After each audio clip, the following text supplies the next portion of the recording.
Welcome to Shut Up and Say Something. I am your host and creator of the show, Deedre Daniel. This podcast is all about how to live a fascinating life, and we're learning how to do that one interesting conversation at a time. We try to stay away from discussing politics, religion, and the ad nauseum topic du jour, but anything else is fair game. And today I am speaking with Hunter Abramson. He is the founder of a company called Relic Tickets, which is a blockchain-based ticketing solution that eliminates fraud, creates ease of use for ticket holders, and adds post-event benefits like collectibles through NFTs and gives more control to the ticket holder. And Hunter is building what the fans want, what the venues need, and what the artists love. And that's just the beginning of the opportunity. And we're going to talk about more of those. And I met Hunter through a startup incubator in Lakeland, Florida called Catapult. And I thought his event tech would interest you as well as his path to entrepreneurship. Besides, part of living an interesting life is going to events and exploring the world, which usually involves a ticket.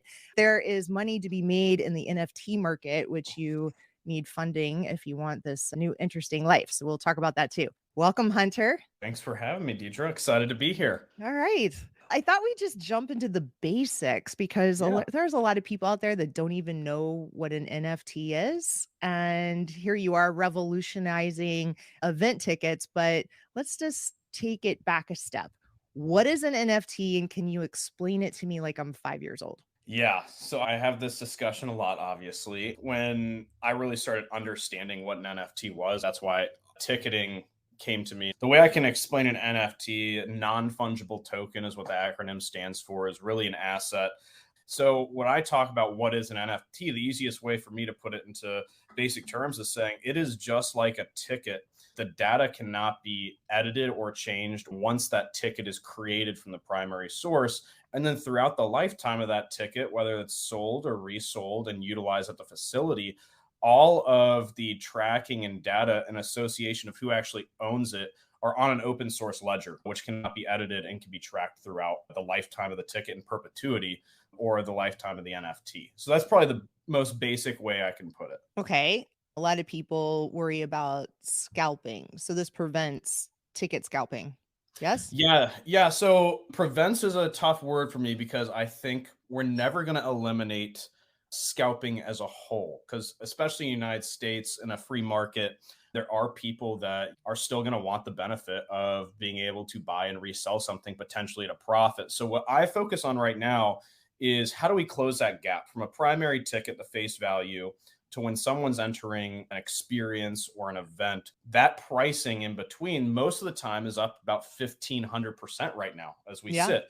So how do we close that gap a little bit? And one of the main things we can do with a NFT ticket, or a smart ticket as we like to call it internally, is we can put rules in the ticket that live on. So Deidre, if you bought a ticket for $100, we can implement a rule into that ticket that says you can sell it for a profit, but you can't sell it for more than 10 or 20% of what you purchased it for. So mitigating it a little bit to, I call it, level the playing field for everyone, both the enterprise who's still driving revenue through secondary sales, as well as taking and having respect for the consumer and the ability for them to both profit if they'd like, but also have manageable ticket prices, which are currently not out there right now. Wow. Seems like there would be some people that are a little mad at you. Yes, there are some people that are not loving this. I've had some very fun phone calls with people. And look, this is just what happens when you are in an industry that you're trying to disrupt that's been around for a long time. And when we have these discussions, I think a couple of fascinating points for us is when we start a discussion on what we're doing with a new client, or when we're raising funds and so forth, we start with what we're doing. And by the end of that point, the other person is already sharing a horror story that they've had in ticketing, and they start leading the conversation just because it's painful right now. And there's not a lot of respect for the consumer and the ticket holder right now and what that relationship looks like. So there's, I'd say, few people are mad at me, and those few people are powerful, but that is okay because this is what a disruptive market looks like. This is what innovation looks like. And what I say to everyone when I'm speaking around the globe right now is that's not my focus. The focus is innovation. And I personally believe if they don't innovate alongside of us and other groups like us, that they're going to be collateral damage in the long term, because this is where it's going and there's really no stopping it right now. Yeah. Any industry that makes it difficult for other people to compete or makes it too expensive for the consumer is ripe for disruption. It just is. Totally, Yeah. totally. And we're coming out of a pandemic Hmm. where 2 years of events were dead in real life. And now people are craving that again and they want to get back out there. So, on top of an industry ripe for disruption, it's the timing for disruption is great too, because Yep. this is a time where everyone is sitting around talking. We're rebuilding this industry almost a little bit. And what does it look like to start innovating together? One of the things I like about it too is that it prevents fraud. So someone can't create like a fake ticket. That's correct. So I play careful. I say we 99% can eliminate fraud because Okay. there is always going to be human margin of error and ways to disrupt technology. But utilizing the blockchain for tickets, we can pretty much guarantee that your ticket is non fraudulent. I bought a ticket off StubHub that was completely fraudulent, not real. From that point on, the amount of effort I had to get a refund for a mistake I didn't make and the Hmm. relationship I had with that company. And I got to miss my artist that I paid a lot of money to go see. I was not allowed in. So with a multiple tech stack of not only just blockchain and NFTs, but also revolving QR codes and being able to transfer tickets and sell tickets, fraudulent behavior is something that we're very focused on. And I don't think a Hmm. lot of people realize how rampant it is in the ticketing industry right now. Yeah. So you had mentioned to me before that there are some additional benefits that the event organizer could provide to the ticket holder through your platform. What does that look like? This is the most interesting part to me from my promotions and marketing background. And Deidre, from all of your background, you will totally love some of the value propositions that the enterprise can get through utilizing this new ticketing technology. We like to call it at Relic. And Kenny Lauer, our chief of strategy, he learned that he was running marketing for the Warriors. And this is where he really utilized this term was how do you collapse the distance between the event organizer, the brand, the IP, and the ticket holder? And what does that relationship look like? Because now you have a new tool to utilize that you didn't before. You have Hmm. new revenue streams you can drive that'll benefit the enterprise or the event organizer, and you've got new added value for the ticket holder themselves.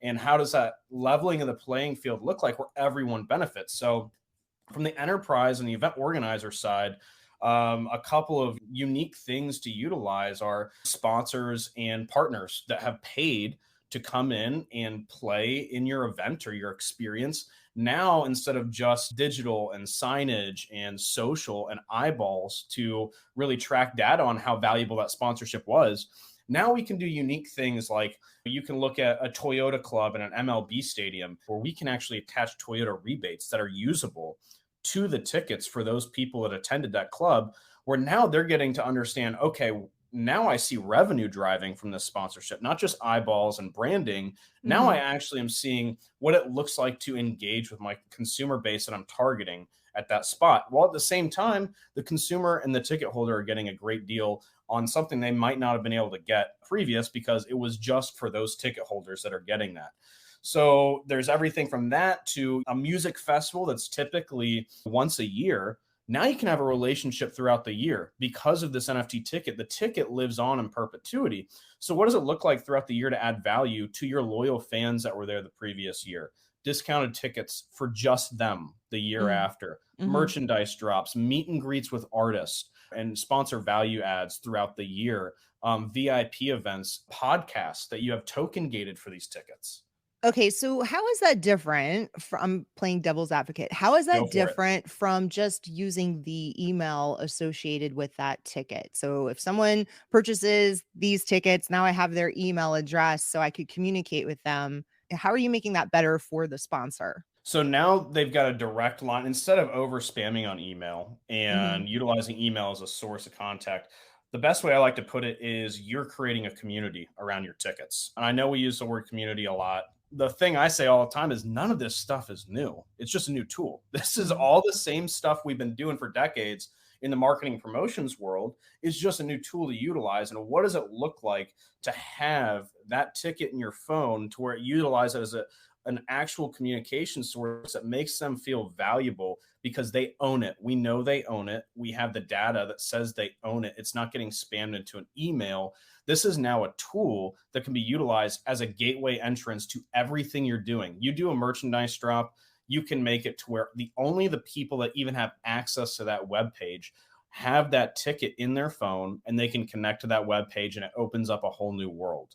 So it's I see. interactive. It's Yeah, and so now I'm experiential. thinking, I'm sorry, I was thinking, let's say I bought 4 tickets to a concert, then whoever I bought the tickets from, they have my email address, but they don't know the names of the other people going and the contact information of the other people going. Whereas if I buy those 4 tickets using your platform, then I'm assigning them to my 3 other friends, and now you can communicate directly to the people that have those tickets. Exactly. I mean, if Okay. you bought 4 tickets, you walked up to the front box office and you transferred those 3 tickets to your friends 30 seconds before walking in, we'll know that your 3 friends got them. We'll know who they are. And at the same time, we'll be able to add value directly to them, to Yeah. their phone and to their wallet Mhm. right at that point going forward.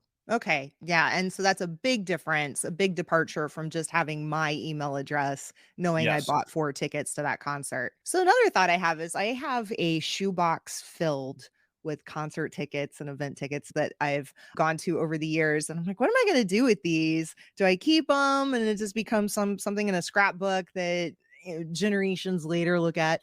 But this has value, right? Later on. So what's the difference there between throwing my ticket in a shoebox to your platform? Yeah, I love the collectible side. I'm a huge sports card collector. So when it comes to having collectibles to show people, obviously we moved in a weird age where the ticket stub age was amazing. It was tangible, it was physical, it was Mhm. attached to emotion and memory, to where we went digital, to where now it's QR code driven for a lot of the events, but you don't get that ticket stub even digitally right now. And what does that look like?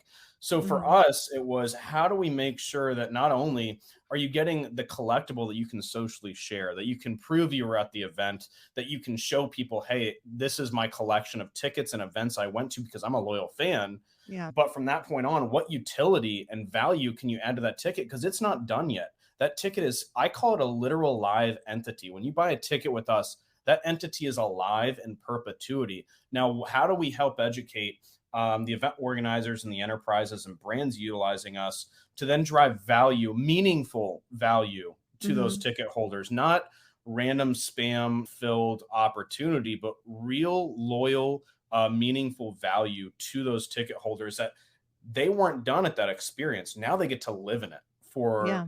a long time. And what does that relationship now look like? Because a ticket's no longer a ticket, it is literally a relationship. So technically, a ticket that you bought at an event could have 50 years of events attached to it, 100 years of events and special benefits attached to it. So if I turn around and sell this ticket for an event that I already went to, I'm selling like a club membership almost to somebody else. Exactly right. You can look at it after it's been used for that specific experience as a club membership. And what does that look like? You look at, we're working with a lot of not only, blue chip artists right now and their Mhm. relationships with their fans, but up and coming artists. And I'm talking to a lot of people where it's, take this example, how interesting it would be if Taylor Swift had had this technology when she started.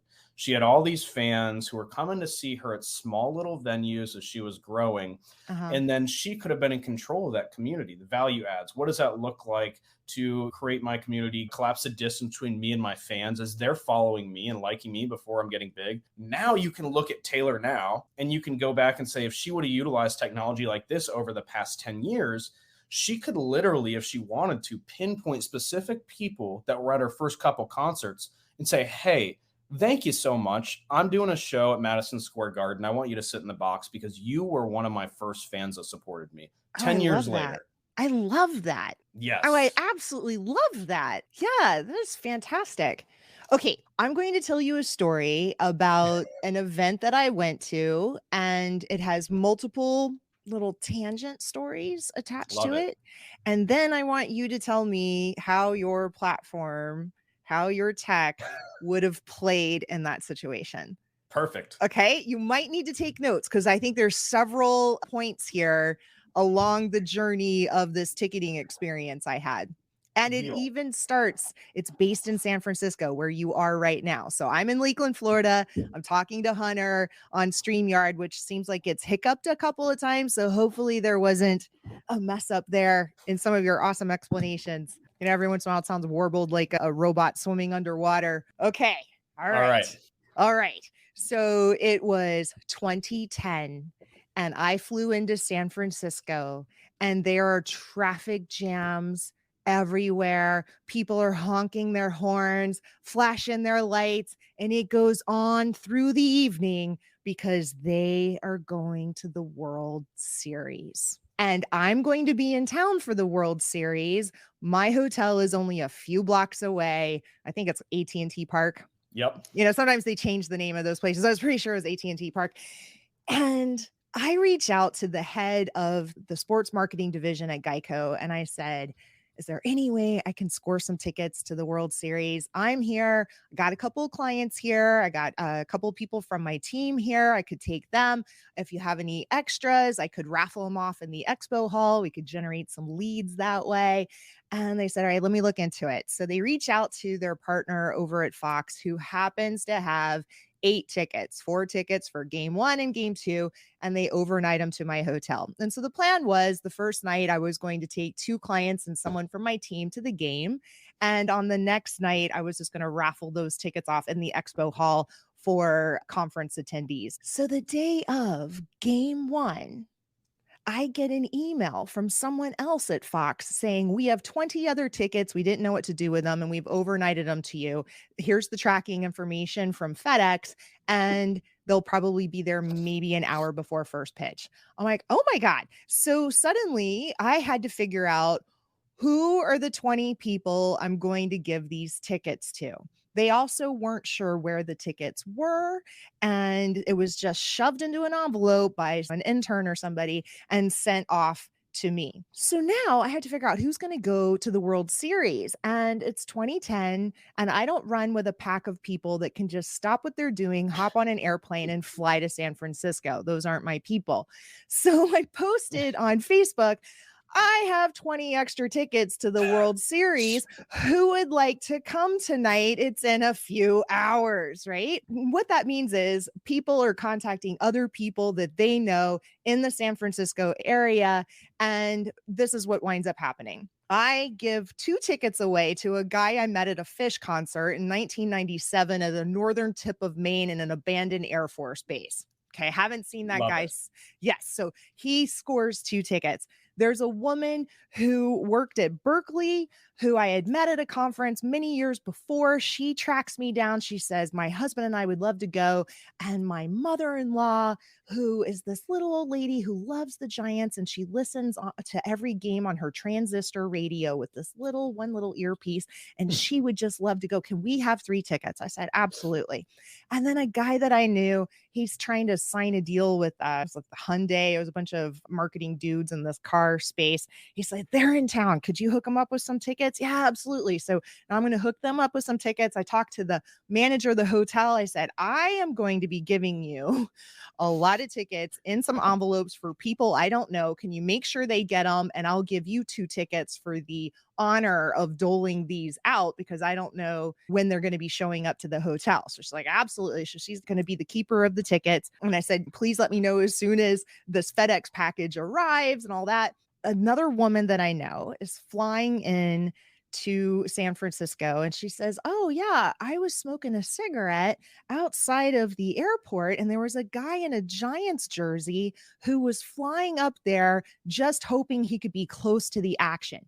Could you give me an extra ticket and I'll take him? It's like this total stranger that she met smoking a cigarette on the curb. And I was like, yeah, sure. So I'll leave you 2 tickets at this hotel as well. And there are a couple of other people that got tickets. And then I had like 5 tickets left over and I wasn't sure what to do with them.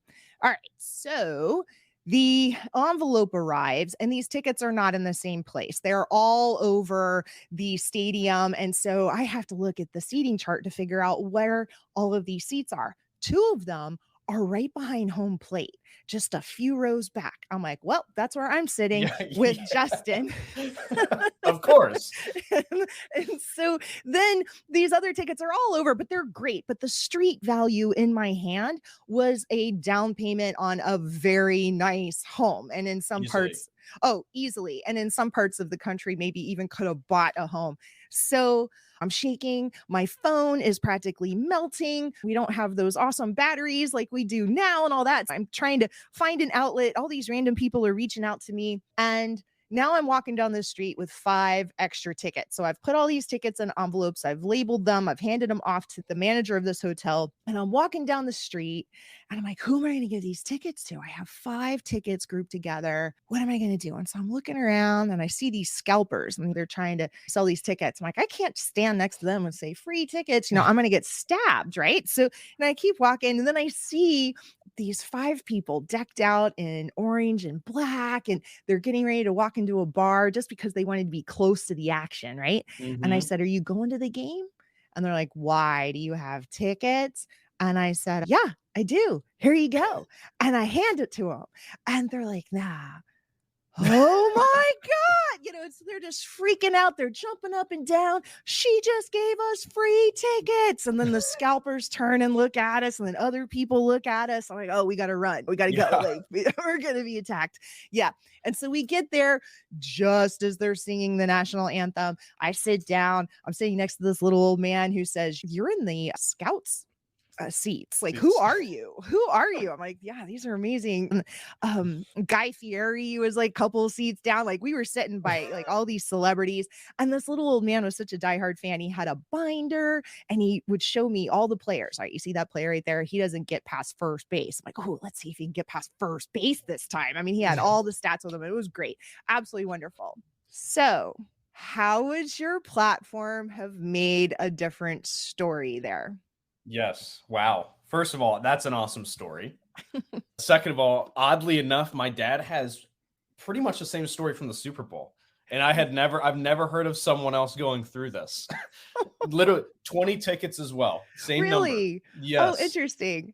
Down payment on a house, same street value. I mean, it's crazy. I've never really heard of someone else going through this. So this is interesting.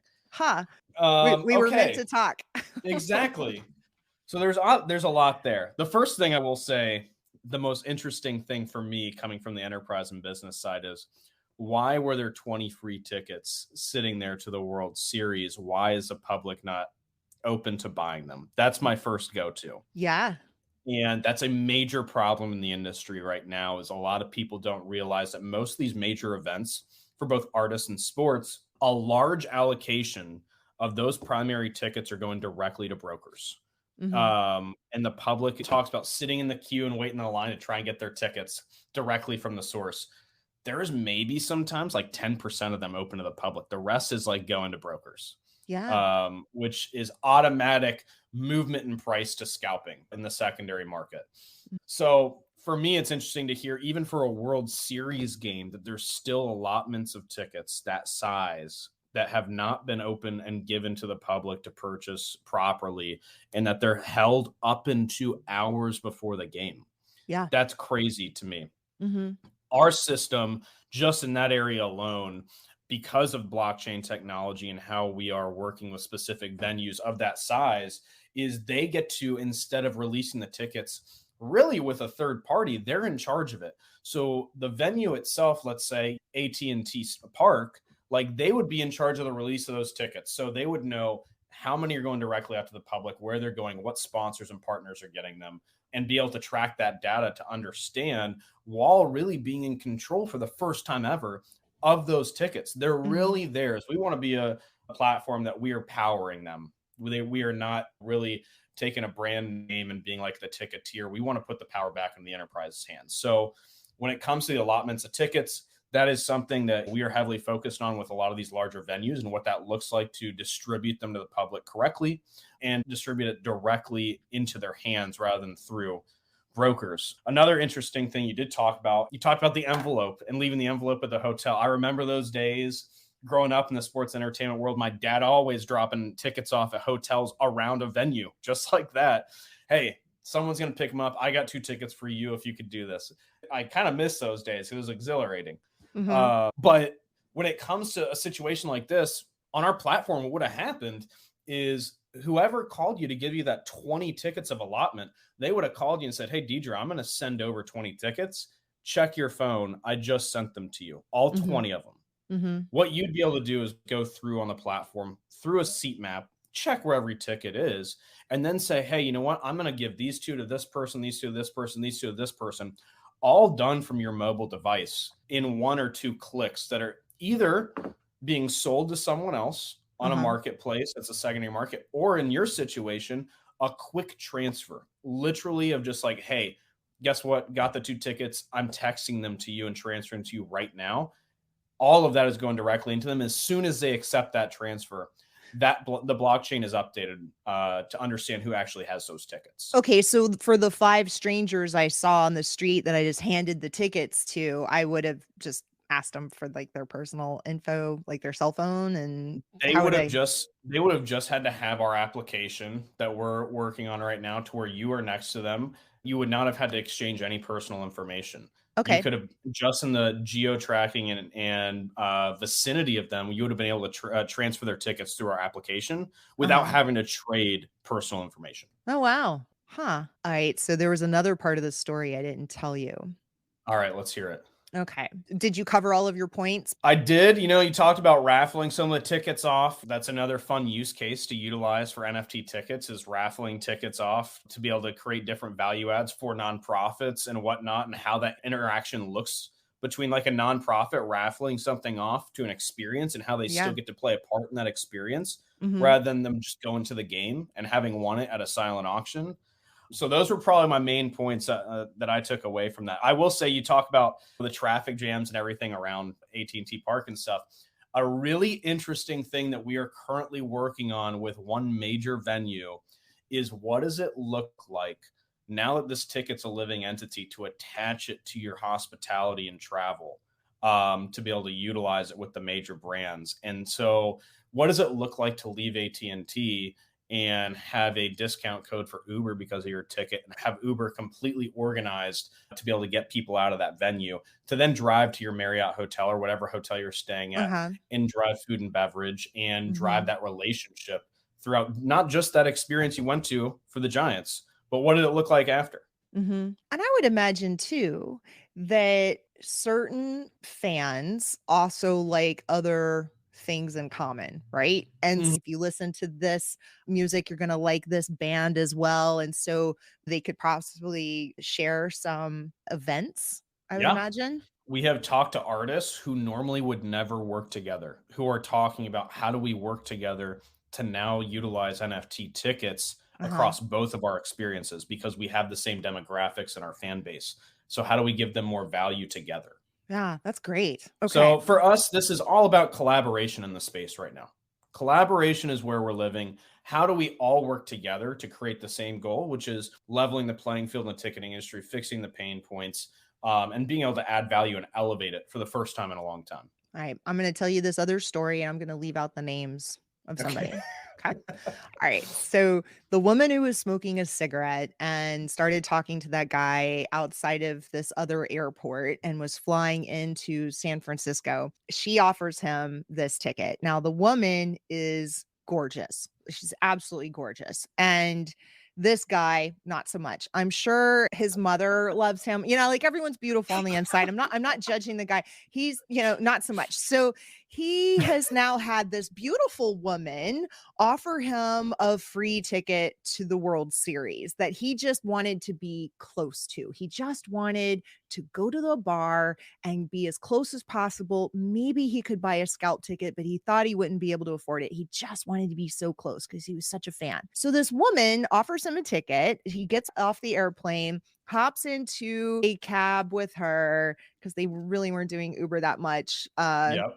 I mean, it was around and it certainly was around in San Francisco, but she wasn't into it. So they take a cab. She pays for the cab. They get to the hotel. She grabs the tickets. They go to the park. They're fantastic seats, by the way. And I remember the street value was like $3,000 a ticket. So Mm. yeah, so they're sitting in these really awesome seats. He had not had time to go to the ATM. She buys him hot dogs and beer and all this kind of stuff. So I just want you to imagine you're not that much of a looker, and a beautiful person gives you a ticket to this. Okay, so then they're so excited. They have such a great time and they hit it off. And he winds up staying in her hotel that night. And completes the other act as well. So then she wakes up and he's gone. And she's so mad because he didn't say goodbye or anything like that. And all I could think is he woke up and thought, I'm going to die. Like, I've just had the best day and night of my life. Like, I'm going to have a heart attack. He had like a panic attack and he had to leave. There was some reason he just disappeared like that. But she was so mad. She was so mad that this guy who really had the time of his life just disappeared. So would the NFT exchange allow for her to actually know who he was so that she could follow up with him, or no? This is a unique scenario, and it's not one I've thought of yet so far. Not a pain point I didn't know that needed to be discussed in the ticketing industry, but Uh-huh. Yeah. yeah, there would be ways for her to know who he was, yes, through blockchain technology to be able Mm-hmm. to source who he was, to at least find him on social media to contact him. I That's see. definitely Okay. possible. All right. Mhm. There is hope for her. That's a hey, good for him. I'm gonna have to talk to our chief of strategy about this one, a new scenario that we need to start brainstorming for. You're welcome. Thank you. Oh, and that little old lady. All right, so here's another Yeah. scenario. I don't know how you could fix this one either. So that little old lady that loves the Giants and listened to every single game since like the beginning of time, they couldn't track her down. They had given her a cell phone and she refused to use it, and she left it at her house and like went over to a friend's house to play some cards, and then they were going to watch the game together, and Mhm. she missed her opportunity to go to the Giants. Yeah, isn't that awful?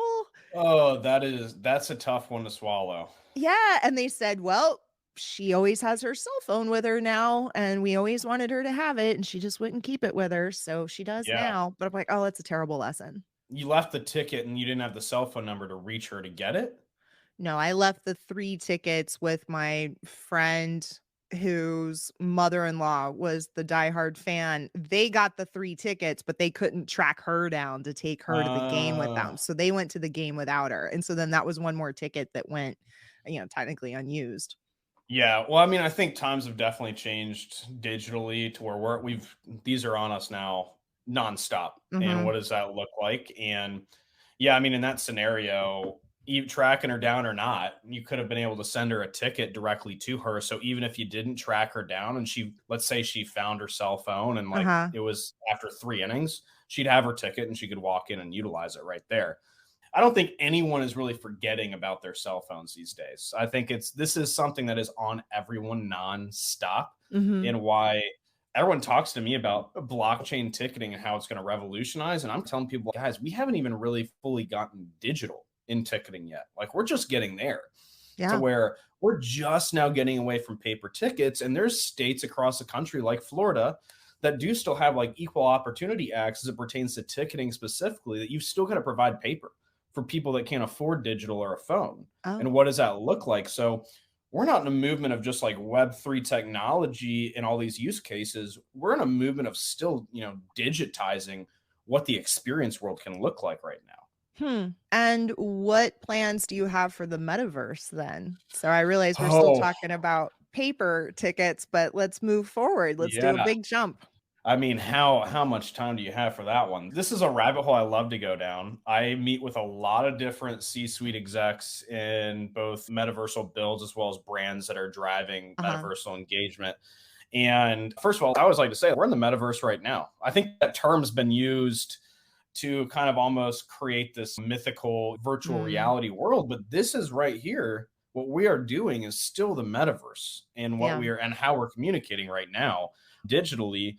But the application and the latitude you have in a place like this, when you're talking full virtual reality and full like immersive experiences, right now we can ticket in the metaverse. If you want to take a quick example, if you were in like Sandbox in the world and you had a ticket to an event, you wouldn't be able to enter into a certain space unless you had a ticket. Okay. Your avatar would just be hitting up against the wall. It's actually kind of funny to watch. But what does it look like to take different skins that people want to dress up in, different actions they want to unlock, interactions and different lands that they want to get to, we can ticket that, but on top of that, be creating these communities that you're getting the same type of value as we talked about instead of IRL or in real life through metaverse. And this is Mhm. a landscape that there's no rules. People come to me all the time like, hey, we should do a concert in the metaverse. I'm like, a concert in the metaverse? Do you realize this is a blank canvas right now? Yeah. You can do it where, your artist is flying through space while everyone's flying through space with them. And that's how Right. you attend this concert because it is just an open world that you get to do whatever you want. And Mhm. people are talking about, hey, you know what? I like my avatar is going to look like me. And I'm like, look like you. You've now got this tool to take your true emotion and build something very unique and different and really play into your own personality. So, what does it look like to take experience, an immersive experience, into a canvas that there's no rules? And I think that's where a lot of people are struggling because it's such a big thing to talk about. And I always try to bring it back to the basics. Like, let's just get people in there first and see how they interact, study the human behavior, Mhm. see what value adds really are true to them in the metaversal world. And what, brands come to us all the time talking about how we can ticket in the metaverse to really create their loyalty community and migrate their consumers from Web 2 to Web 3.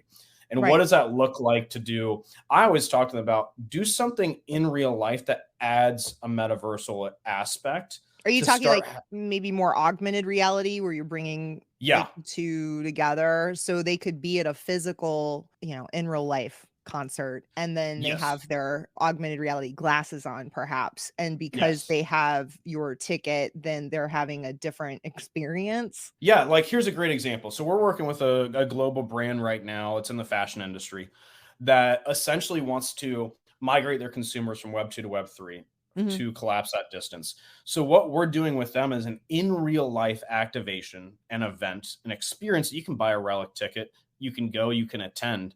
Now, what the cool thing is after that event, you then gain access to an AR portal that only you as a ticket holder that you have to prove ownership of before you enter the portal. You have access to all of these very unique and not mass produced merch drops that are going to come from this fashion brand.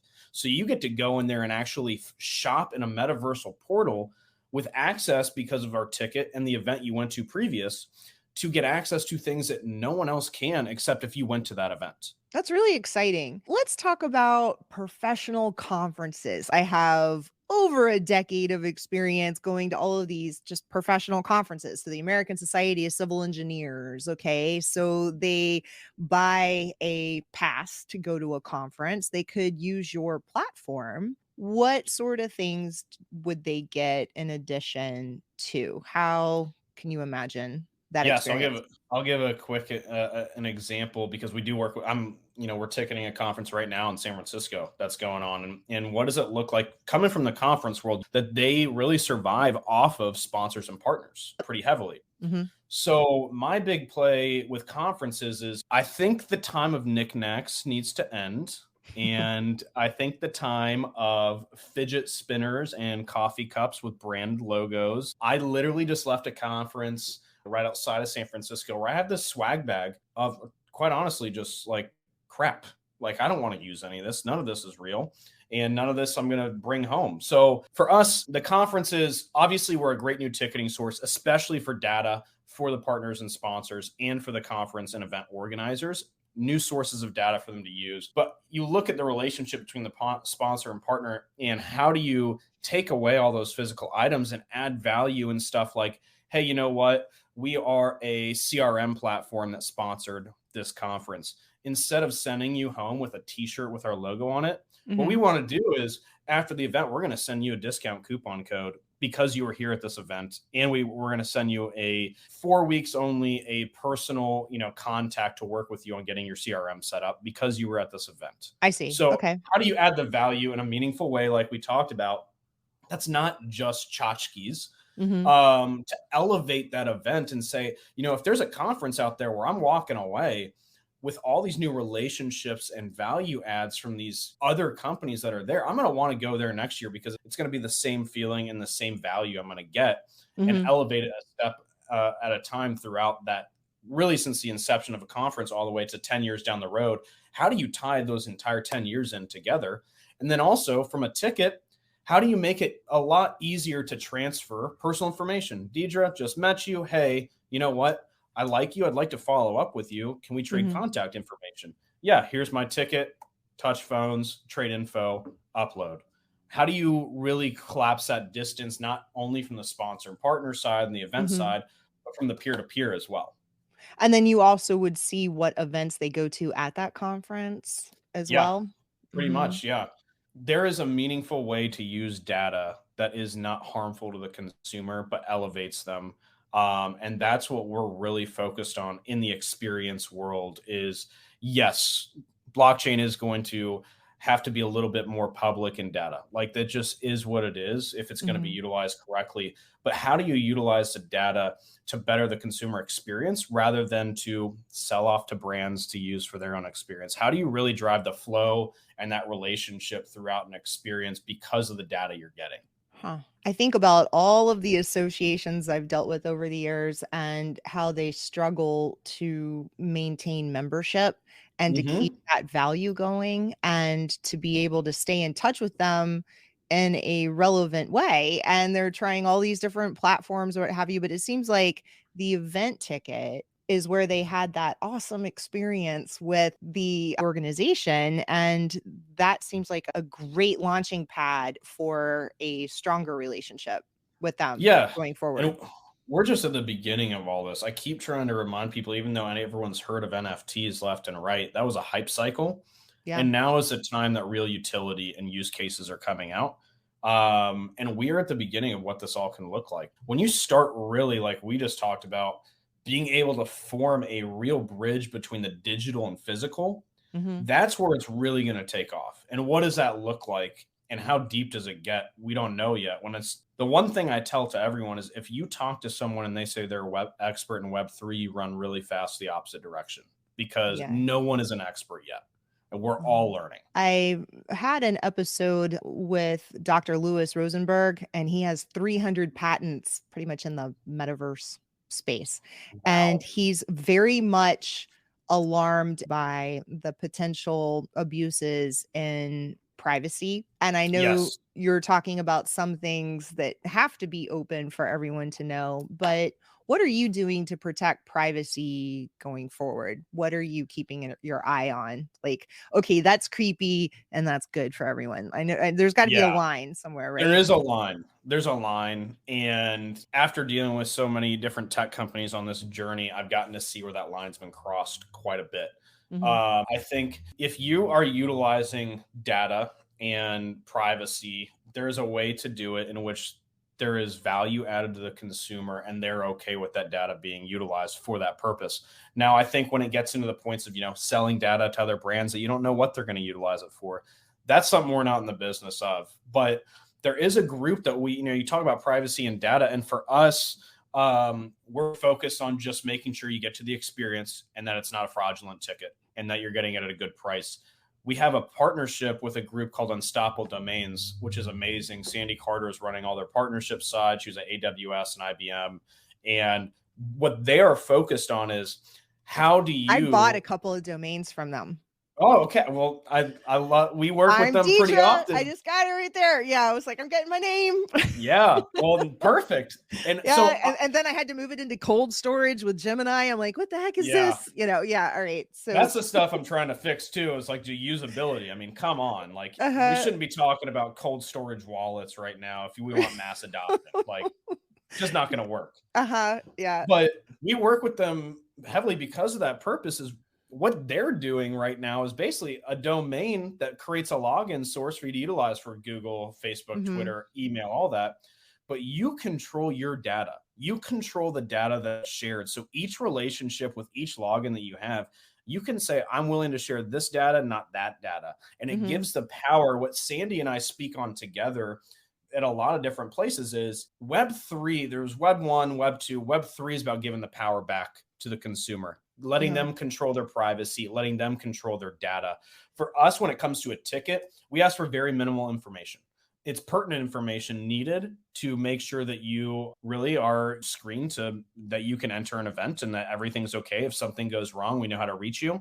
But we don't really believe in the collection of a lot of different data to drive different brand relationships. We believe that's going to come organically through the relationship of the experience and through the Mm-hmm. same demographics that either an endemic or non-endemic brand that's playing a part in that relationship, they know how to utilize it correctly, and not really take the free-flowing data, but more the communication source and the tool to really drive more loyalty and understanding of their brand. So I when it see. comes to the privacy side, Unstoppable is killing it in that side. And Mm-hmm. that's why we've really kind of stuck close to them, because we're almost like a migration tool and a distribution platform to then get you to a point where like a Unstoppable can help you protect your data and your privacy. And how do you Yeah. do that? What does it look like? So an idea just popped into my head. Would a venue, all right, I know there's a lot of worries about security, and there for a while there were a couple of comedians that got attacked on stage. And would you then be able to completely block somebody from getting a ticket to one of those events in the future? Yes. Yes. Short answer. Yes. Yeah. So an incident happens. I don't know. You can essentially call it getting blackballed from a certain venue or a Hmm. lifetime ban or whatnot. Yeah. There would never be a concern on if they could be able to get a ticket again. We would always know if they got a ticket at that specific venue going forward. So in China, they've implemented those social credit scores. I wonder Mm. if they would then want to use your technology to deny someone access to a Taylor Swift concert because their social score wasn't high enough. Yeah, I've had a lot of conversations in China, and I think we will stick with staying out of there for a while. I see. um, we're focused. Yeah, I just got back from Asia and seeing all those different aspects, like you just talked about, like almost like social equity scores and like being Hmm. able to really actually have like justifiable social capital, which is interesting to me. The one thing over there that was just the most fascinating thing is like there's no adoption in Web3 and new technology over there. They're living in it. Yeah. And that's almost like our new target now is Asia, for our technology, because there's no explanation needed. They get it. They Mm, understand it. They understand the value. And the fact that we've masked a lot of the technology to make it easier for the consumer, we're one of the few really in the world doing that when it pertains to tickets, because how else are you going to create mass adoption? And I do not want to change the process to buy a ticket. I want to keep it simple and easy. I just want right. to amplify it, which is why I always say we're a Web2 ticketing company with Web3 technology. Mm. I was wondering about that because there's so many people that aren't very tech savvy. Yeah. And if you make it too complicated, they're going to be so frustrated, right? So you got to make it easy. And does that mean that they need an Ethereum wallet? Right. So, how do you explain that to somebody that doesn't want to open up an account, Yeah. on one of these platforms to get this wallet to be able to then have this NFT? I mean, how are you managing that? How are you educating America? Here's the power that we have, and I think this is probably our biggest value proposition right now. Our first case study we did with a big music festival outside of Denver with 10,000 tickets, Web2 native people, not Web3. No one was really warned that it was NFT ticketing. The process has been masked so well that it's really the same process like an Eventbrite right now, Okay. to where all tickets went completely smoothly. No one knew that they were NFT tickets, and the music festival went on as normal. We were able to cut down on fraud. They had bridged the gap between Eventbrite and us. We were able to catch a bunch of fake Eventbrite tickets on site, which was amazing to see. Yeah. But the craziest part was we delivered thousands of NFTs to people who had no idea that they had NFTs. Hmm. So I call it from A to Y. The ticketing process is still the same. All the Web3 technology is hidden on the back end. The NFTs are minted as tickets. You don't see it. It's a regular Web2 app that you utilize your Hmm. ticketing from. With a Now, QR the code on it. revolving QR code are different utilities added, though, that can be segmented throughout an entire experience.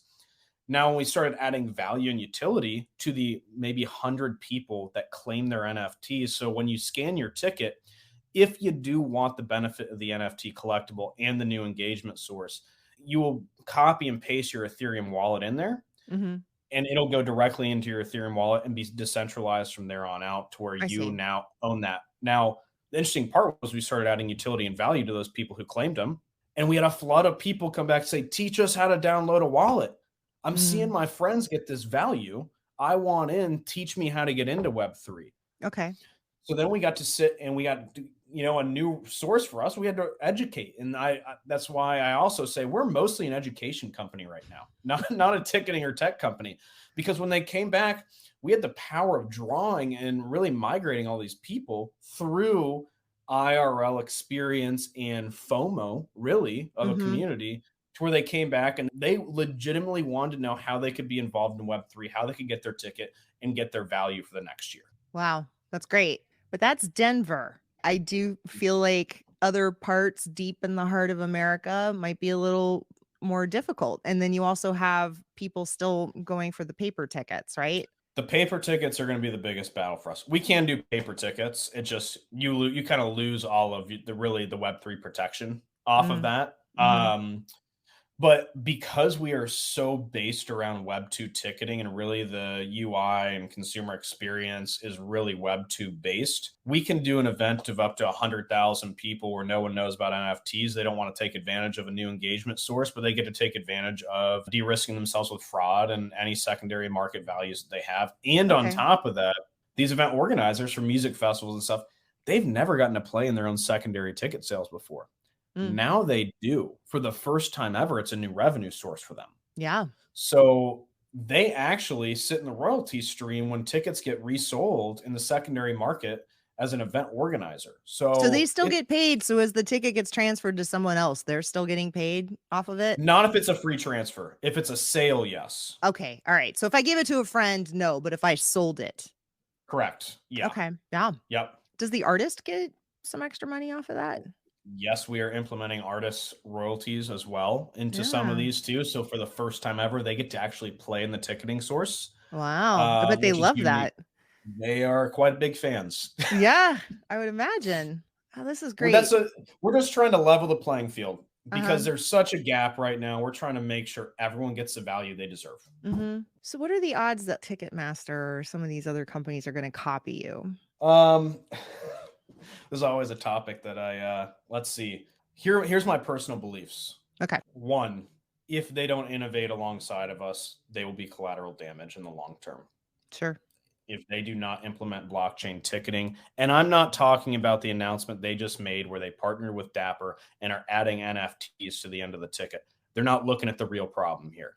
The Mhm. real problem in the ticketing game is the fraudulent behavior and the scalping. It's the A through Y. Like all they did It's the was A tack through on Y. Z to a big mess on the front end, right? Thank you. The Okay. one best way to put it. If a group of that size, my personal belief, and I have been verified through a lot of different sources, decides to make the move into blockchain ticketing and they are that bloated and large, they will lose so much money because of how much they live off that gap that we talked about, that Mm, secondary revenue. It is really close to impossible for someone that large to take a cut that they're going to have to take to move into the blockchain secondary ticketing game. mm. Um, Well, this is they like have Blockbuster. They made most of their money off of late fees. And so then Netflix shows correct. up and says, no late fees.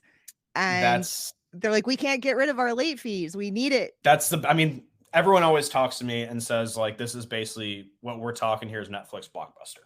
Hmm. And they've been around for a long time. And I've never seen an industry that's really by a consumer disgusted with where the industry is right now and who's in charge of it.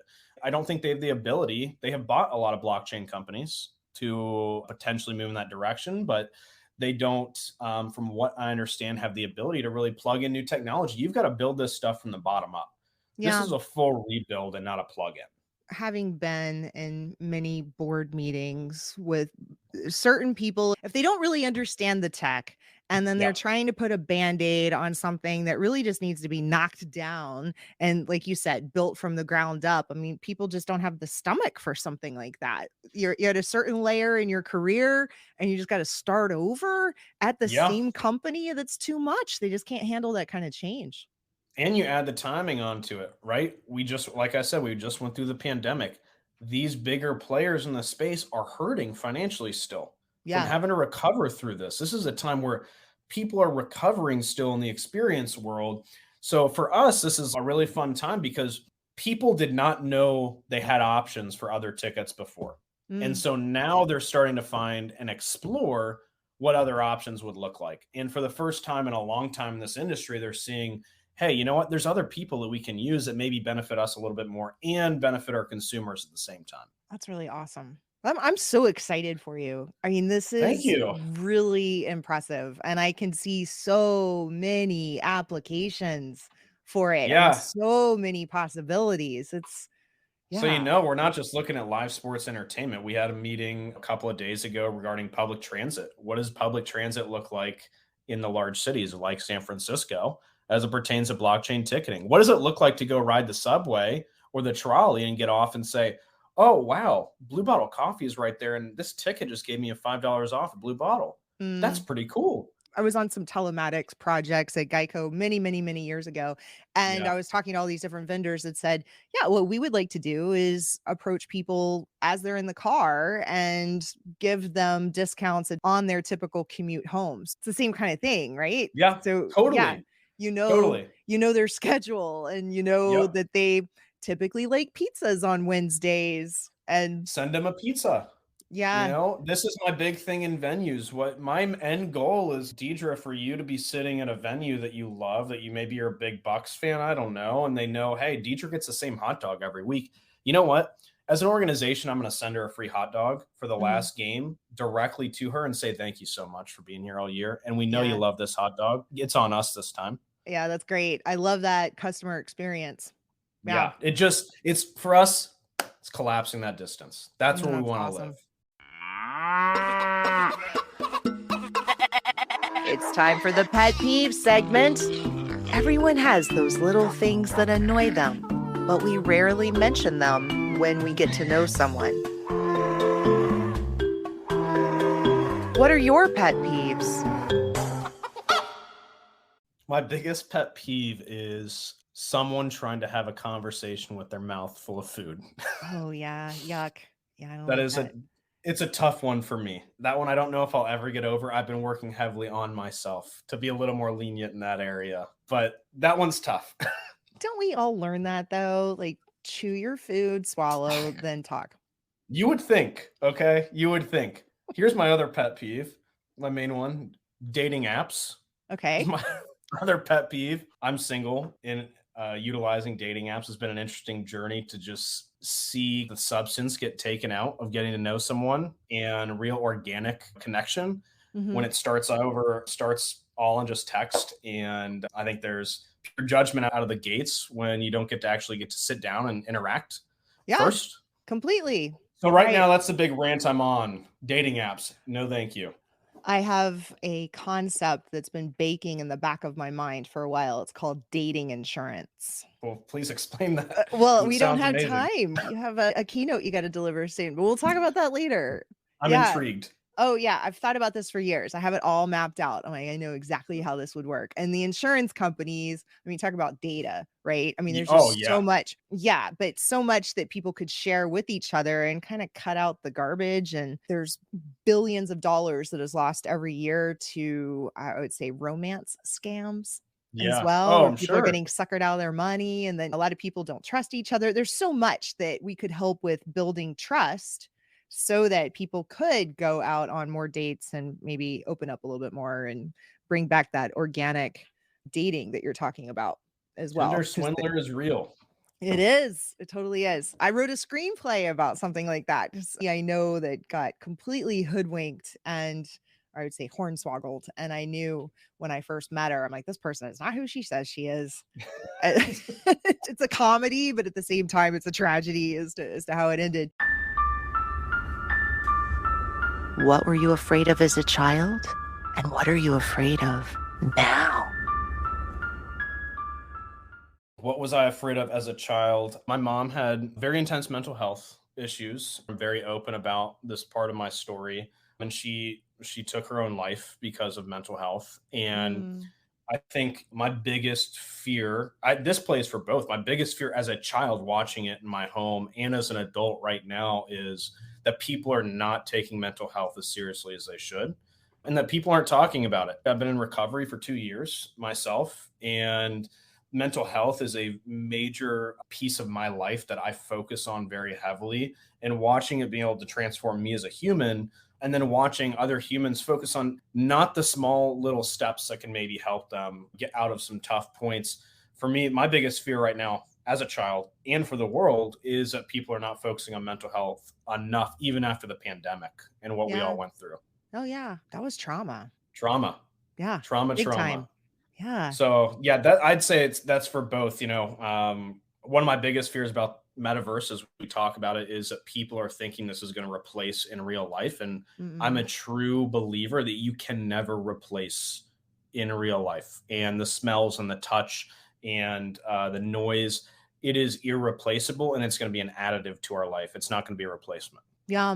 And I find that people don't even want to shake hands now.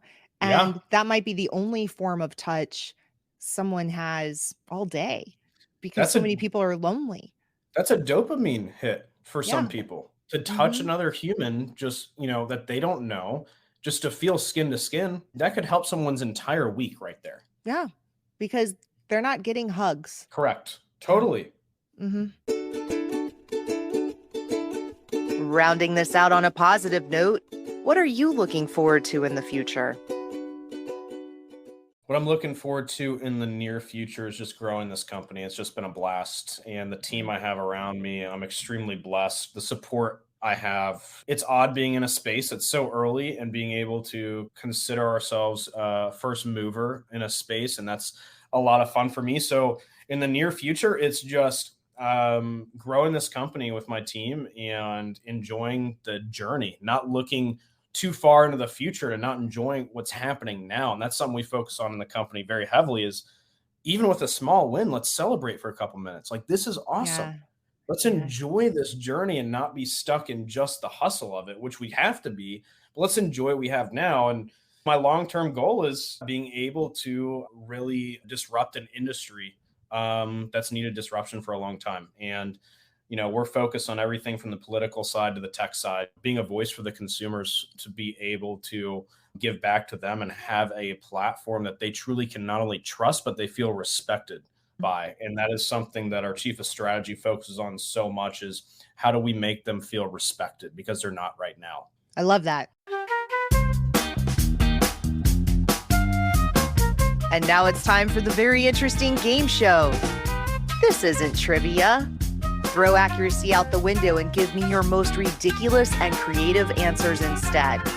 And let's see if you can come up with the most interesting answer.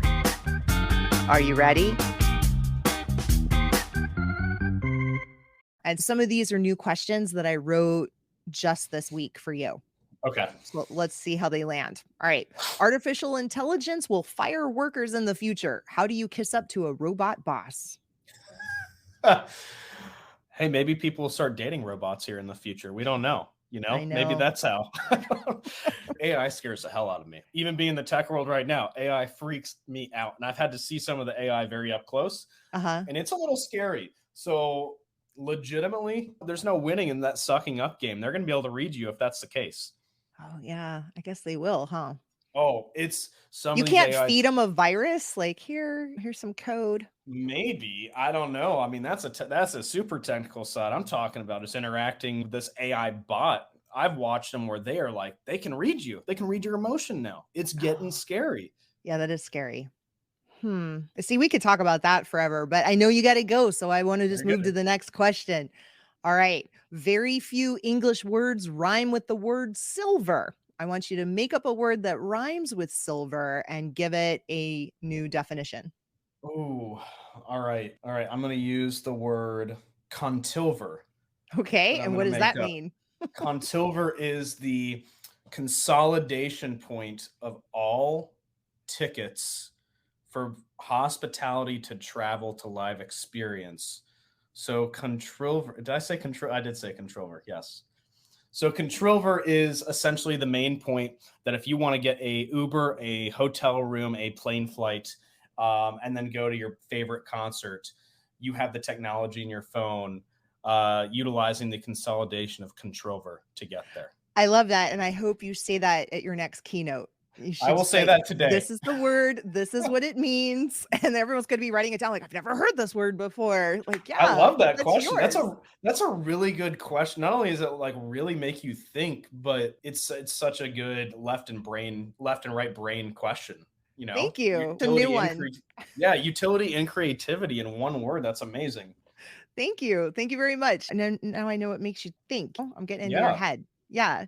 I had another idea for a business years ago, and I was thinking you try to plan a vacation, but then you don't know what's going to happen 6 months from now. And then you got this big project or something. It's just not the best time to travel.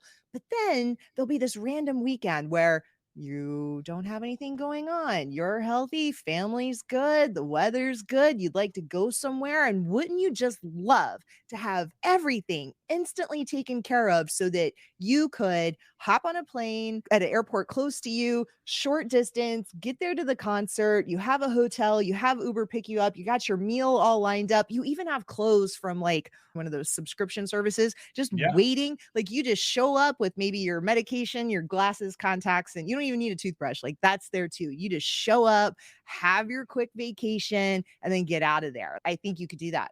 Sounds like a dream. I love that. 100%. Look, my ultimate goal is this. How do I do that through one ticket? And it's a fluid experience throughout the entire thing. So exactly what you totally just said. Could. Yes. From the same tickets, like getting you on your flight to then getting you to your rental car to then getting you to your, it's all there. That's consolidation is key for me. That's exactly what I'm thinking. I love that. And the phone's working with you, and everyone knows where you are, and we're just shuttling you along. Your reservation gets adjusted for dinner because perhaps there's some traffic delays. You don't have to handle any of that. Like it's all just taken care of. Yes. That is beautiful. See? Yeah. Okay, let me move on to the next one. Some female penguins will have sex with a male penguin for a pebble. What are they doing with these pebbles? Wow, that's a good question. What are they doing with these pebbles? They're maybe utilizing it to fight off the other male penguins who want to be a part of this their little circle of female penguins. It's their ammo.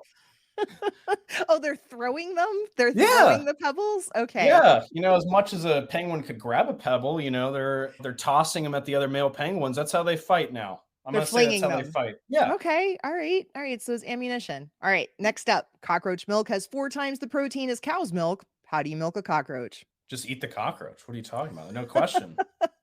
Just eat it whole. I just got back from Asia and I was eating more bugs and organs than anything. You just eat it. Go for it. If there's protein, it's worth it. Did you eat a cockroach when you were over there? No, but in Thailand, I have eaten a lot of insects, scorpions, stuff like that. It's not that bad. Put some seasoning on it. Get the protein. Are scorpions spicy? Depends on the seasoning. Oh, okay. I was just wondering with the stinger. Does that ever come into play? I can't remember if the stinger was left on or not, but essentially it was just like fried in oil with some seasoning. And look, I know someone she is solely focused in the world on utilizing bugs as a protein source. And I've been sent multiple different bugs with different seasonings. I think they're fine. Yeah. Well, they're trying to put black soldier fly larvae. They're starting to put in dog food. That's actually exactly what she's doing. There you go. She's utilizing it though for really like renewable energy, renewable sources for, people that are raising chickens to eat and sell, pigs, stuff like that as a renewable source of energy. Interesting. Yeah. Well, the greenhouse gases from all of this livestock that has to be used for dog food, it's a serious problem. And so to come up with other protein, cats apparently still have to eat animal meat, but apparently dogs could live on this black soldier fly larvae and other alternative proteins, as well as humans. Yeah. Learn something new every day. Well, yeah, humans for sure. I'm a big fan of looking at alternative protein sources, and I do think that people should start taking bugs a little more seriously, and they actually do taste good if they're prepared well. Yeah, well, crickets. I mean, people have had cricket tacos for the longest time. Ants. Okay. All right, next up, scientists think that smelling others' farts could prevent cancerous growths from developing in your body. If this is determined to be a fact, how will you change your life? So I got a quick story off of this one. My grandfather one morning I caught him eating an apple core, the actual core. And I said, Grandpa, why are you eating the apple core? He said, this morning I read that scientists said this prevents cancer. I said, okay, great. That sounds cool. The next day I saw him throwing the apple core out. And I said, Grandpa, didn't you just read this article on? And he said, yeah, but this morning I read another article that apple cores cause cancer. So that is my answer back to that. Well, and I think the seeds in an apple are actually toxic. I think so too. I think that's a form of poison. Like you could mash them up or something and Yeah. kill When somebody. it comes to all the, there's so much information out there. I don't know what's right or wrong. And I don't know how much, if I'm going to change my life to really do something like that. So you're not going to go to Walmart and start breathing in everyone's farts? Probably not. No, that's not. Okay. That probably won't be me.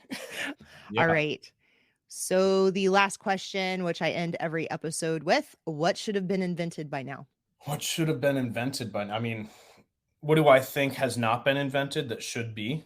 Yes. I think supersonic travel should be more commercialized and actually utilized. I'm actually shocked. I have been to a couple of the supersonic labs that they are trying to get it working again and trying to utilize it.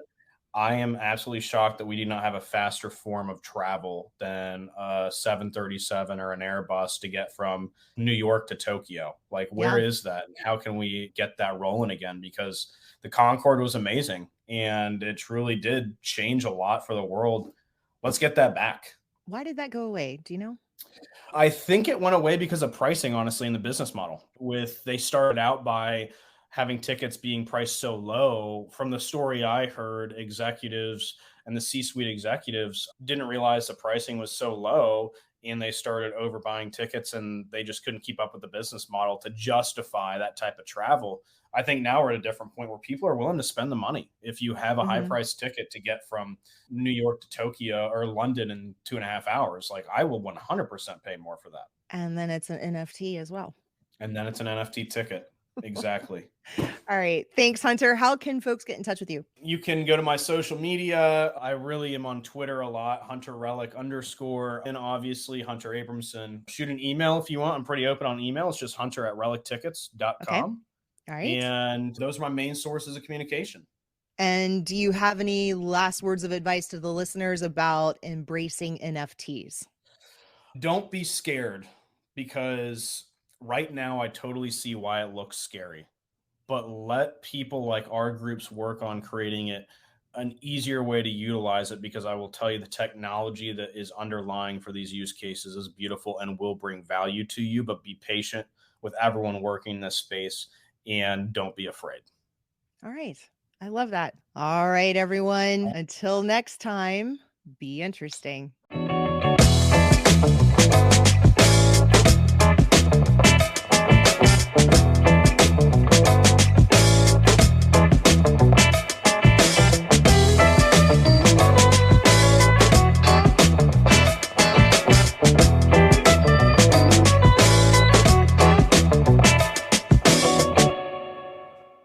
That sounds like the best day of his life. Yes. I mean, we're all sort of living vicariously through him. Like, wow, that guy just had the best day ever. Literally going out there to just be in the vicinity and locks everything down. And when he probably, the old line when they say you need to finish when you're on top, he probably was like, this was it. This was my top. I need to get out. That's what I think. I think he woke up and just total panic and said, I got to get out of here. I'm getting ready to die. Lightning's going to hit me. There's an earthquake coming, something. I got to go. That's hilarious. Yeah. I mean, we all called him Worm Stash. He had this tiny little mustache right here. Wow. It looked like a dead worm just sort of draped on his upper lip. And now I kind of want to find him, to be honest. So I think we all do. I'm in for the search, whatever it takes.